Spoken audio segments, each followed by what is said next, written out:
Sa eroplano ng ginto lumilipad ang iyong anak, habang sa baryo ang batay walang baon sa pitak. Nasa universidad sa bansang banyaga, samantalang dito bubong ng paaral ay sira-sira. Kotse mo'y kumikintab parang araw sa tag-init, ngunit pag ulan paaralan namin naglalangit-ngit-ngit. O anak ng kapangyarihan, bakit tila kami iyong nilimutan?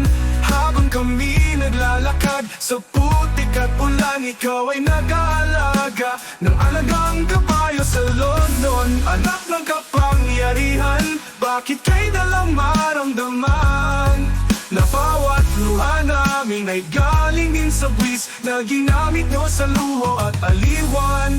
Larawan mo sa social media, puro karangyaan, habang sa silid-aralan upuan namin ay kawayan.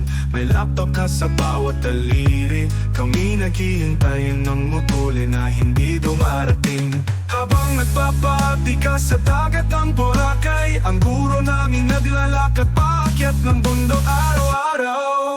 O anak ng kapangyarihan, bakit tila kami iyong nilimutan? Habang bitbit mo'y bag na may libong halaga, kami walang libro, nila apis ni pag-asa. Bakit ganito? Bayan kong mahal, ang ginto'y nasa bulsa ng iilan lang, habang ang masay patuloy na nagturusa. Ang kanilang anak nakatira sa palasyo ng saya. Saya. O anak ng kapangyarihan, makitig ka sa aming hinaing ng bayan. Di mo maririnig sa iyong gininto ang silid, ang sigaw ng batang gutom, pag-asa'y sabik. O anak ng kapangyarihan, bumaba ka, tumingin sa kalsada. Doon mo makikita ang tunay na paaralan, puno ng luha, pawis at panalangin ng masa.